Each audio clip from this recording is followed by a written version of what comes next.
जोहार झारखंड में हूं संतोष गंगवार। बुलेटिन की शुरुआत करेंगे एक महत्वपूर्ण खबर के साथ। प्राची के पुराने विधानसभा धुर्वा मैदान में कांग्रेस की संविधान बचाओ रैली हो रही है, जिसमें बड़ी संख्या में कांग्रेस के नेता और कार्यकर्ता पहुंचे।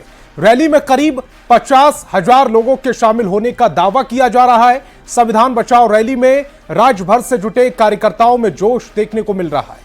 इस मौके पर मल्लिकार्जुन खड़गे ने 22 अप्रैल को हुए पहलगांव में आतंकी हमले का जिक्र किया और कहा कि केंद्र सरकार ने यह माना है कि सुरक्षा में चूक हुई है। ऐसे में सरकार को जब पता है तो वो बेहद बेहतर कदम क्यों नहीं उठा रही। कांग्रेस पार्टी जिंदाबाद। कांग्रेस पार्टी।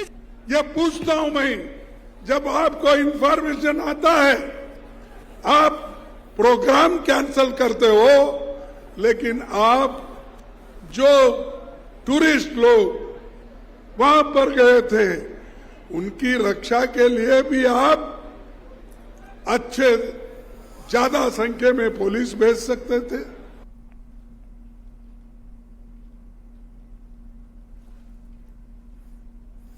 कांग्रेस के राष्ट्रीय अध्यक्ष मल्लिकार्जुन खड़गे ने जनगणना में सरना कोड का कॉलम रखने की मांग की। उन्होंने आरोप लगाया कि इस धर्म की रक्षा प्रधानमंत्री मोदी नहीं कर सकते। उन्होंने कहा कि आने वाले जनगणना में सरना का कॉलम जोड़ने के लिए सीएम से भी बात करेंगे। इसमें आप लोग जो पहले से सरना कोड उसको चाहते थे, आप ये एक कॉलम उसमें होना है, उसको हम भी लड़ेंगे, आपको भी लड़ना पड़ेगा सरना कोड लाने के लिए। और ये तो आदिवासियों का धर्म का है। इस धर्म की रक्षा तो बीजेपी कर नहीं सकती, मोदी कर नहीं सकते। वो सिर्फ कहीं जाके डुबकी मार सकते, लेकिन तुम्हारी हिफाजत नहीं कर सकते। तो भाइयों, मैं आपसे यही विनती करूंगा कि आने वाले सेंसस में इस सरना कोड को डालने के लिए मैं हेमंत सोरेन को भी बोलूंगा और कहूंगा इसके लिए वो पूरी कोशिश करे और इसका हिफाजत भी करे। झारखंड में संविधान बचाओ रैली का शुभारंभ आज झारखंड कांग्रेस के राष्ट्रीय अध्यक्ष मल्लिकार्जुन खड़गे ने रांची के पुराने विधानसभा मैदान से कर दिया है। अब अलग अलग जिले और प्रखंडों में भी ये कार्यक्रम आयोजित किया जाएगा। मंच से आज मल्लिकार्जुन खड़गे ने केंद्र सरकार पर निशाना साधते हुए कई आरोप लगाए हैं। मल्लिकार्जुन खड़गे ने केंद्र सरकार पर आरोप लगाते हुए कहा है कि जिस तरीके से पाकिस्तानियों ने हमला किया, ये हमला पहले से ही तैयारी बस किया गया था। सरकार को ये चीजें पता भी थी कि इंटेलिजेंस का फेल्योर है, बावजूद इसके सरकार ने अब तक किसी भी तरीके का कोई बड़ा कदम नहीं उठाया है। सरकार से मांग की गई है कि सरकार इस पर बड़ा कदम उठाए, कांग्रेस पार्टी उनके साथ होगी। इसके साथ साथ ही सरना धर्म कोड का मामला भी आज यहां पर मंच से उठाया गया है और मल्लिकार्जुन खड़गे ने कहा है कि नई जातीय जनगणना जो होनी है उसमें सरना धर्म कोड का कॉलम भी दिया जाए। कैमरा पर्सन संजीव तिवारी के साथ गौरव झा, न्यूज़ 18 रांची। और पहलगाम हमले को लेकर बीजेपी ने कांग्रेस पर निशाना साधा। बीजेपी प्रवक्ता अजय शाह ने कहा कि हमले के बाद पूरा देश एकजुट है, लेकिन कांग्रेस राजनीति से बाज नहीं आ रही है। आतंकी घटना के बाद में सभी देशवासी, हम सभी जो है आदरणीय प्रधानमंत्री श्री नरेंद्र मोदी जी के साथ खड़े हैं, उनके हाथों को मजबूती दे रहे हैं। पाकिस्तान के खिलाफ वो जो भी कार्रवाई करते हैं, पाकिस्तान के खिलाफ वो जिस तरह का भी जंग करते हैं, हम सभी उनके साथ हैं। पर ऐसे नाजुक वक्त में जब पूरे के पूरे देश को एक साथ खड़ा होना चाहिए, कांग्रेस पार्टी अपनी ओछी राजनीति से बाज नहीं आ रहा है।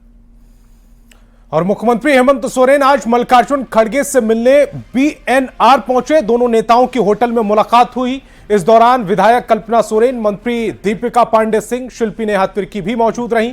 धुर्वा में आयोजित संविधान बचाओ रैली में शामिल होने के बाद मल्लिकार्जुन खड़गे सीधे बीएनआर होटल पहुंचे थे। मुलाकात के बाद मुख्यमंत्री हेमंत सोरेन ने कहा कि मल्लिकार्जुन खड़गे से कई मुद्दों पर उनकी बातचीत हुई। सीएम ने जनगणना को बीजेपी का मुद्दा करार दिया। का कार्यक्रम झारखंड में था, भाई तो एक अच्छी मुलाकात तो बनता है और उसी बाबत हम लोग खड़गे साहब से मुलाकात करने हैं। अभी ये तो बीजेपी का विषय है कि वो क्या करेगी। हम लोग का तो मांग रहा है अभी वो बीजेपी का विषय है। और अब बात सियासी लड़ाई टोपी पर आई।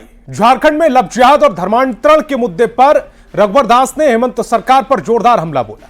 न्यूज 18 की खबर का हवाला देते हुए रघुवर दास ने कहा है कि कोई ऐसा जिला नहीं है जहां धर्मांतरण नहीं हो रहा। उन्होंने कहा कि राज्य की सरकार को 2 टोपी वाला चला रहे हैं और आने वाले दिनों में झारखंड की संस्कृति पर बड़ा हमला हो सकता है।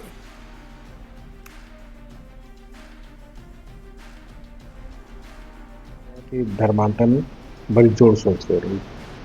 अभी न्यूज 18 के टीवी में ही मैंने देखा कि गुमला में कोरबा जाति के लोग को धर्म परिवर्तन करा दिया।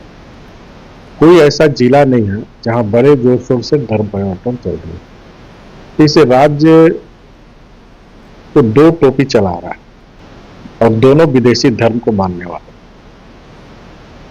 और यही कारण है कि आने वाले समय में जो झारखंड की संस्कृति है, जो हमारी सभ्यता है झारखंड की, कहीं ना कहीं इस संस्कृति पर बहुत बड़ा हमला हो रहा है। झारखंड में 2 टोपी वाले सरकार चला रहे हैं। रघुवर दास ने इस बयान के बाद सियासी बवाल मचा हुआ है। जेएमएम प्रवक्ता मनोज पांडे ने रघुवर दास पर पलटवार किया और कहा कि हो सकता है वे अपनी ही पार्टी के कुछ मुस्लिम नेताओं के बारे में बोल रहे हैं। लगता है रघुवर दास जी किसी और इशारा कर रहे हैं। हो सकता है मुख्तार अब्बास नकवी की तरफ इशारा हो सकता है चिराग पासवान अक्सर टोपी लगा के इफ्तार चाहे कोई भी दिखते हैं, तो बहुत सारे टोपी वाले उनके दल में भी हैं, हो सकता है उनकी तरफ इशारा हो। लेकिन रघुवर दास जी इस तरह के अनर्गल प्रलाप इसलिए करते हैं कि मीडिया में जगह मिल जाए, क्योंकि लड़ाई है ना, वहां द्वंद्व है बाबूलाल मरांडी से, चंपाई सोरेन से, तो एक त्रिकोणात्मक द्वंद्व दिखता है पार्टी में और सभी में होड़ मची हुई है कि ऐसा कुछ बोलो कि मीडिया में जगह मिले। और लव जिहाद और लैंड जिहाद को लेकर दिए गए रघुवर दास के बयान पर प्रदेश कांग्रेस ने प्रतिक्रिया दी। प्रदेश कांग्रेस प्रवक्ता किशोरनाथ शाहदेव ने कहा है कि रघुवर दास मुख्यमंत्री के साथ साथ राज्यपाल जैसे जिम्मेदार पदों पर रहे, ऐसे में उन्हें इस तरह की भाषा शोभा नहीं देती है। मुख्यमंत्री राज्यपाल जैसे संवैधानिक पदों पर रहे हुए व्यक्ति हैं और वो असंवैधानिक बात करते हैं कि टोपी वाला राज्य को चला रहा है। बड़ा ही दुर्भाग्यपूर्ण बात है कि जो व्यक्ति संवैधानिक पद पर इतने महत्वपूर्ण जगहों पर रहते हुए और इस तरह की ओछी बात करता है।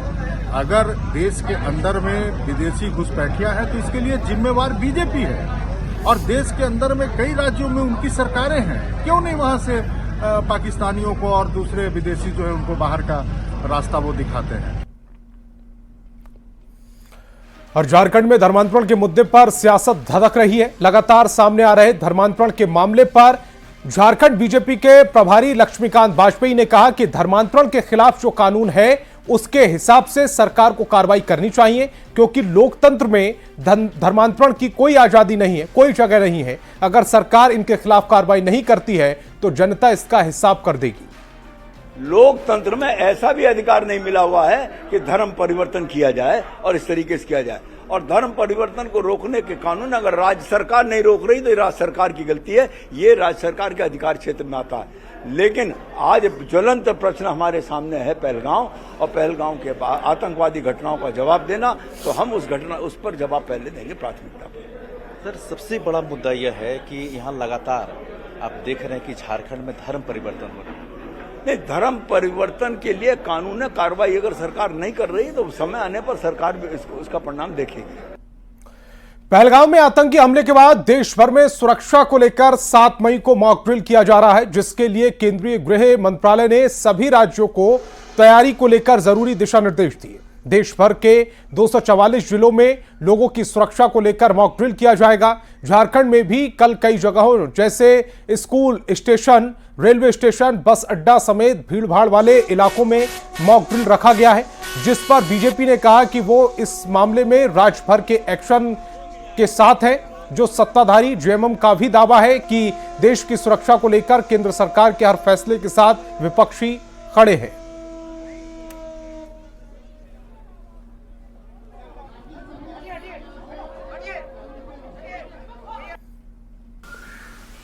एडवाइजरी सभी राज्यों के लिए जारी हुआ है। अब झारखंड राज्य इसमें क्या भूमिका निभाती है मुझे नहीं पता है, लेकिन झारखंड सरकार यदि मॉक ड्रिल करेगी और सिविलियंस को, आम नागरिकों को उसमें बुलाएगी ट्रेनिंग के लिए, तो निश्चित रूप से हम जाएंगे। क्योंकि हर व्यक्ति को यह जानना आवश्यक है, हर व्यक्ति को एक दूसरे की सहायता करना आवश्यक है। आप में संजीदगी नहीं दिखती है। आप सभी लोगों को विश्वास मिले, तमाम विपक्षी नेताओं ने, हमारे नेता ने भी, हमारी पार्टी ने भी आपको खुली छूट दी है कि हम सब आपके साथ हैं संकट की इस घड़ी में, लेकिन दुश्मनों को और दुश्मन देश को सबक सिखाना है, लेकिन उसमें गंभीरता दिखनी चाहिए। हम हर कदम में साथ हैं केंद्र सरकार के, कोई भी कदम उठाएं, लेकिन विश्वास में लेने की आवश्यकता है।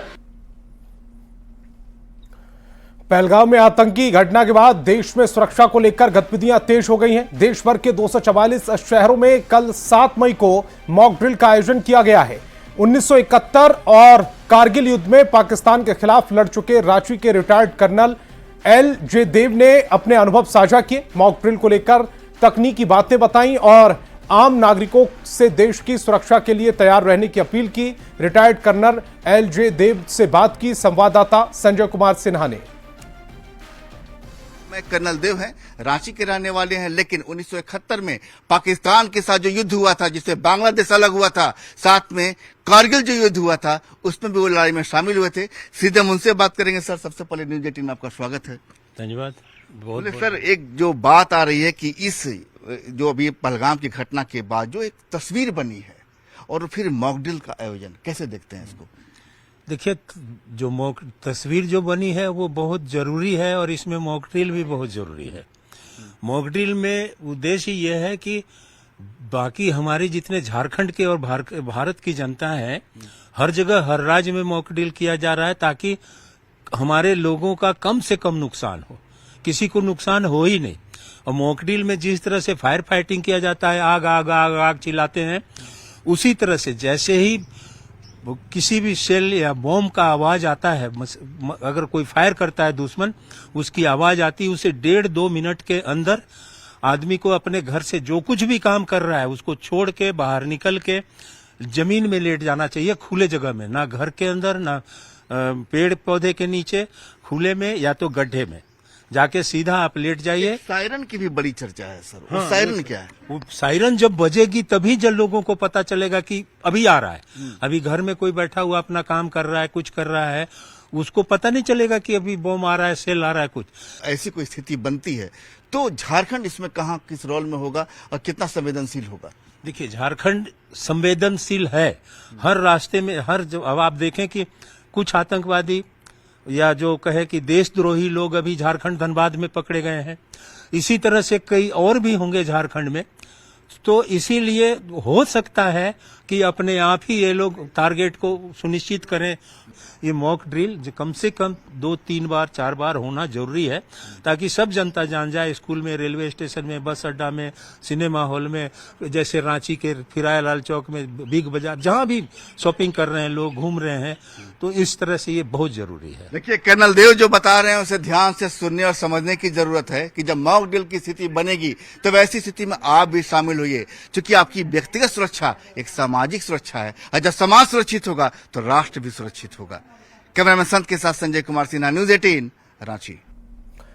और इसी बीच जमशेदपुर से बड़ी खबर मिल रही है। न्यूज 18 की खबर का बड़ा असर हुआ है। चाकुलिया में फर्जी प्रमाण पत्र मामले से जुड़ी इस वक्त की बड़ी खबर। डीसी और एसएसपी ने जानकारी दी। जनवरी 2023 से फर्जीवाड़ा जारी था। 4282 फर्जी जन्म प्रमाण पत्र मिले हैं। अब तक 5 आरोपी गिरफ्तार हुए हैं। दूसरे जिले में भी रैकेट के तार मिले हैं। बहुत जल्द मामले का खुलासे का दावा किया जा रहा है। जमशेदपुर से यह बड़ी खबर। कितने वर्षों में यहाँ पर कितने सर्टिफिकेट निर्गत हुए हैं, तो इसके लिए एसडीओ की अध्यक्षता में और विस्तृत कमेटी बनाई गई जिसमें डीएसपी और ई डिस्ट्रिक्ट मैनेजर को भी इंक्लूड किया गया। उसमें उजागर हुआ कि जनवरी 2023 से इन दोनों पंचायत को मिला के अब तक कुल मिला के 4281 सर्टिफिकेट्स हैं, बर्थ सर्टिफिकेट्स, जो कि गलत पाए गए, जो कि गलत डॉक्यूमेंट्स के बेसिस पे निर्गत किए गए। इन सभी डॉक्यूमेंट्स के बेसिस पे हम लोगों ने इसको सार्वजनिक करके अखबार में देने का निर्देश दिया है, ताकि इससे अगर कोई भी फर्दर डॉक्यूमेंट बना है तो उसको कैंसिल किया जा सके, संबंधित अथॉरिटी उसमें अपना संज्ञान ले सके। भी व्यक्ति जिम्मेवार है जो प्राथमिक तौर पर सामने आया है, उनकी गिरफ्तारी की गई है और इसमें जो भी एजेंट्स इन्वॉल्व हैं या जिन लोगों ने ऐसे सर्टिफिकेट्स बनवाए हैं और उनका दुरुपयोग करने की कोशिश की है फर्दर किसी स्कीम का लाभ लेने के लिए, फर्दर कोई डॉक्यूमेंट बनाने के लिए, उन सभी के विरुद्ध विधि सम्मत कार्रवाई पुलिस के द्वारा की जाएगी। इस संदर्भ में पुलिस अधीक्षक ग्रामीण के नेतृत्व में एक SIT का गठन भी किया गया है और व्यापक तौर पर इसका हर एक बिंदु से अनुसंधान किया जा रहा है। और लातेहार से बड़ी खबर मिल रही है। अंचल ऑफिस में ACB की छापेमारी, राजस्व कर्मचारी रंगे हाथ गिरफ्तार हुआ, 10,000 रुपए रिश्वत ले रहा था। पलामू ACB की टीम ने यह कार्रवाई की। जमीन म्यूटेशन के लिए यह रिश्वत मांगी गई थी। गिरफ्तारी के बाद ऑफिस में हड़कंप मचा हुआ है। तस्वीर भी देख लीजिए। अंचल ऑफिस में ACB की छापेमारी, राजस्व कर्मचारी रंगे हाथ गिरफ्तार हुआ, 10,000 रुपए रिश्वत मांग रहा था। पलामू ACB की टीम ने यह कार्रवाई की। जमीन म्यूटेशन के लिए घूस मांगी गई, जिस पर बड़ी गिरफ्तारी।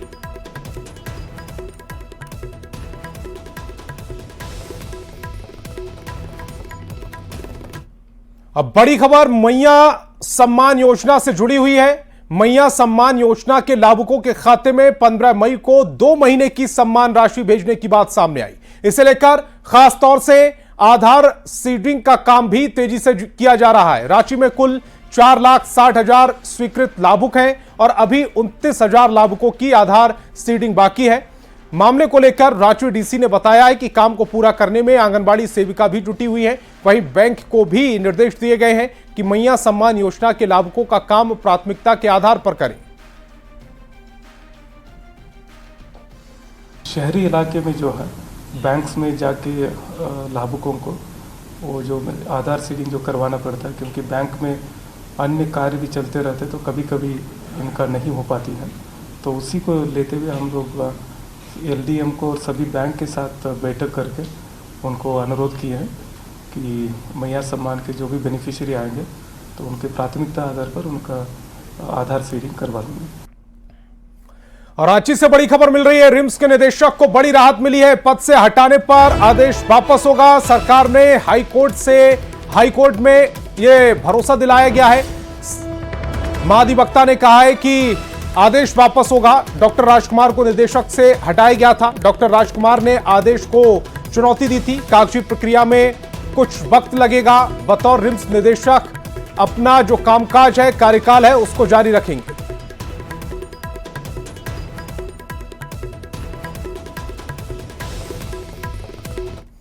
और बोकारो के तेतुलिया में वन विभाग की जमीन में गड़बड़ी मामले में ईडी की जांच का दायरा बढ़ता ही जा रहा है। ईडी की टीम ने बोकारो में कई ठिकानों पर दबिश दी।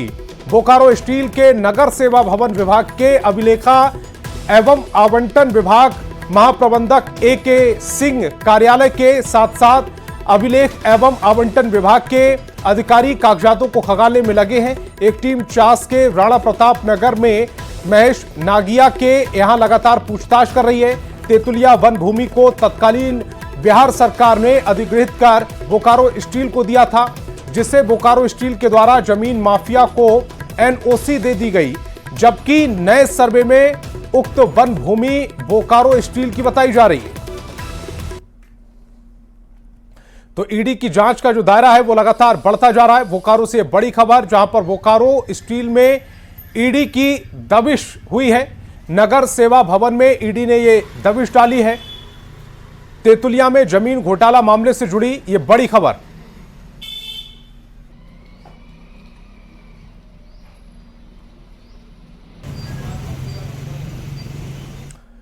और जमशेदपुर से बड़ी खबर मिल रही है। दिन दहाड़े अपराधियों का तांडव देखने को मिला। हाथा में पेट्रोल पंप से लूट हुई है। पिस्टल की नोक पर यह लूटकांड को अंजाम दिया गया। हजारों रुपए लूट कर फरार हुए हैं अपराधी। बाइक पर 2 अपराधी आए, लूट की घटना को अंजाम दिया। CCTV कैमरे में पूरी घटना कैद हुई। इस वक्त की बड़ी खबर, तस्वीर भी देख लीजिए। दिन दहाड़े अपराधियों ने किस तरह से तांडव काटा, उसका सबूत है ये तस्वीर। हाथा में पेट्रोल पंप में यह लूट हुई। पिस्टल दिखाकर लूट की घटना को अंजाम दिया गया। हजारों रुपए लूट कर फरार हो गए अपराधी। बाइक से आए थे दोनों अपराधी और ये रही वो बाइक, और दोनों अपराधी लूट की घटना को अंजाम देने के बाद फरार हो गए। एक बाइक पर 3 लोग नजर आ रहे हैं और जो शख्स सबसे आखिर में बैठ रहा है उसके हाथ पर पिस्टल भी नजर आ रही है। यह तस्वीरें कानून व्यवस्था पर सवाल खड़े कर रही हैं और पूछ रही हैं कि जमशेदपुर में कानून व्यवस्था को संभालने की जिम्मेदारी जिस खाकी के कंधों पर है वो कहां गायब है।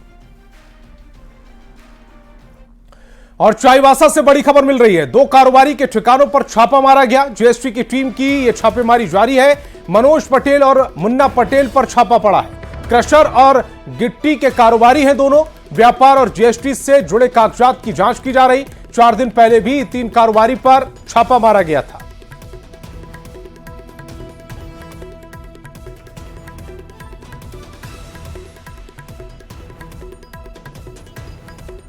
हजारीबाग में कुएं से एक युवक का शव मिलने के बाद बवाल मचा हुआ है। नाराज लोगों ने शव के साथ सड़क को जाम कर दिया और मुआवजे की मांग की। सिमरा रेस्ट हाउस के कुएं से युवक भुट्टल पांडे का शव मिला, जिसको लेकर परिजनों ने हत्या की आशंका जताई और आरोपियों की गिरफ्तारी की मांग को लेकर हंगामा शुरू कर दिया। जो इसको मारा उसको सजा चाहिए और इसका जो परिवार है उसको कुछ सहायता सरकार तरफ से दिया जाए। क्या नाम है? लाल बहादुर पांडे। हम लोग को कुछ पता नहीं चल पाया। पता चलने पर हम लोग प्रशासन तक जाते हैं, लेकिन वहाँ तक हम लोग जा नहीं पाए हैं। अगर आप लोग चाहते हैं कि इसका अन्याय दिया जाए तो अन्याय दीजिए, और क्या चाहेंगे हम लोग। तो देखें तो अगल बगल में कुआं पड़ता है, खेत है उधर। हम लोग गए उधर देखने के लिए, तो देखते हैं कुआं में जो है सो कुछ दूर में चाबी इसका भिगाया हुआ है और ब्लड लगा हुआ था। कुआं के सामने ब्लड था, तो जब झांक के देखा गया तो कुआं में फेंका हुआ था। आज अहले सुबह हजारीबाग शहर के ही सिमरा रेस्ट हाउस के समीप एक कुएं में एक युवक का शव मिला। बता दें कि आसपास जो है ब्लड के जो है वो धब्बा भी देखने को मिला। इससे आशंका लोगों ने जो जाहिर किया है, बता रहे हैं कि उनकी हत्या कर जो है कुएं में शव को फेंक दिया गया था। इसी को लेकर जो है आक्रोशित ग्रामीण जो तमाम यहाँ के जो लोग हैं उन्होंने इस सड़क को जाम कर रखा है। इनका मांग है कि जिन लोगों ने इस घटना को अंजाम दिया था उस अपराधियों को जो है पुलिस शीघ्र से शीघ्र जो है उसे गिरफ्तार करे। इसके साथ ही जो इनका मांग है कि जो जिनकी मौत हुई है या फिर जो जिनकी हत्या हुई है इनके परिजनों को जो है मुआवजा दी जाए। देखने वाली बात होगी कि लगातार जो यहाँ पे सड़क जाम किए हुए इनकी मांगे को जो है प्रशासन किस तरीके से देखती है और उन अपराधियों की गिरफ्तारी कब तक हो पाती है जिन्होंने इस घटना को अंजाम दिया है। सुशांत सुनी, न्यूज 18 हजारीबाग। तो इस बुलेटिन में फिलहाल इतना ही। आप देखते रहिए न्यूज 18 बिहार झारखंड।